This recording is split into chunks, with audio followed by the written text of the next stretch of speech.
এক বনে একটা বড় পুকুর ছিল। পুকুর ভর্তি ছিল মাছ। বনের সব পশু পাখি সে মাছ খাওয়ার জন্য অপেক্ষা করে থাকত, কিন্তু সবাই তো আর সেই মাছ খেতে পারত না। শুধুমাত্র একটা বগ প্রতিদিনই সে পুকুর থেকে মাছ ধরে খেত। শিয়াল পণ্ডিত যখন দেখতে পেল যে বগ খুব সহজেই মাছ ধরে খাচ্ছে, তারও খুব খেতে ইচ্ছে করল। উফ, পুকুরটা তো মাছে ভরা। এই বকটা প্রতিদিন কি আরামে মাছ ধরে খাচ্ছে। আমাকেও চেষ্টা করতে হবে। শেয়াল ঝপাত করে পানিতে ঝাঁপ দিল মাছ ধরতে, কিন্তু মাছ সব পালিয়ে গেল। শেয়াল ভিজে একাকার হয়ে তীরে উঠে এলো। ধুর, আমার দ্বারা হবে না। ও বক ভাই একটু শুনে যাও তো, আমার কাছে একটু আসো না। না না ভাই, আমি আসব না। আমি তোমার কাছে যাব আর তুমি আমাকে খেয়ে ফেলবে? আমাকে কি বোকা ভাবছো? ছি ছি বক ভাই, তুমি আমাকে ভুল বুঝছো। আমি তোমার কোনো ক্ষতি করব না। সত্যি বলছি, আমি গত 2 দিন ধরে কিছু খাইনি। তুমি যদি দয়া করে পুকুর থেকে আমাকে কয়েকটা মাছ ধরে দিতে, বড় উপকার হতো।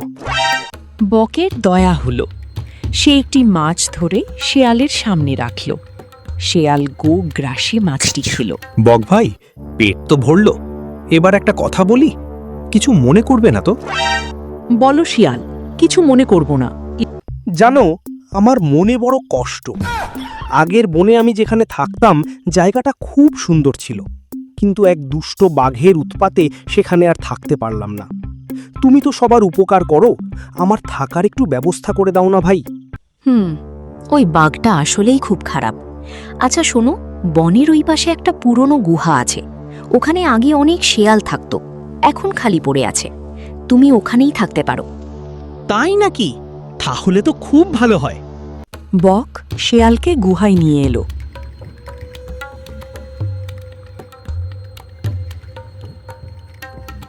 বক ভাই, আর একটা ছোট উপকার করবে? এখানে তো থাকবো, কিন্তু খাবার পাবো কই? খাবার খুঁজতে গিয়ে যদি আবার বাঘের সামনে পড়ি, তুমি যদি আমার খাবারের ব্যবস্থাটা করতে। আচ্ছা ঠিক আছে, চিন্তা করো না। আমি প্রতিদিন তোমার জন্য পুকুর থেকে মাছ ধরে নিয়ে আসব। এরপর থেকে বক রোজ মাছ এনে দেয়। শেয়াল বসে বসে খায়।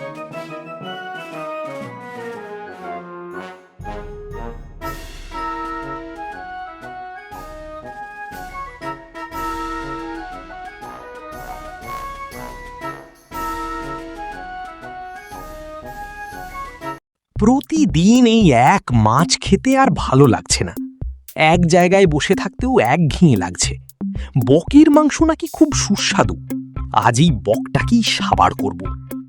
বক মাছ নিয়ে এলো। বক ভাই, তুমি আমার জন্য যা করছো, আমি তোমার কাছে চিরঋণী। আমার খুব ইচ্ছে করছে তোমাকে একবার কৃতজ্ঞতা জানিয়ে কোলাকুলি করতে। একটু কাছে আসো না বন্ধু। আবার সেই কথা? আমি কাছে গেলেই তো তুমি আমাকে কামড়ে ধরবে। তুমি আমাকে এখনো বিশ্বাস করতে পারলে না? বন্ধু ভেবেছি তোমাকে, আর তুমি এমন ভাবছো? বক সরল বিশ্বাসে শেয়ালের কাছে যেতেই শেয়াল বকের ঘাড় কামড়ে ধরল।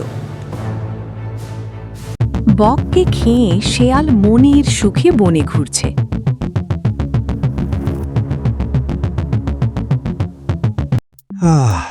আজ তৃপ্তি করে খেলাম, এবার আমায় কে ঠেকায়? হঠাৎ এক বিশাল বাঘ গর্জন করে সামনে এলো। এই তোকে পেয়েছি। কতদিন পালিয়ে থাকবি? আজ তোকে খেয়ে আমার অনেক দিনের ক্ষুধা মেটাবো।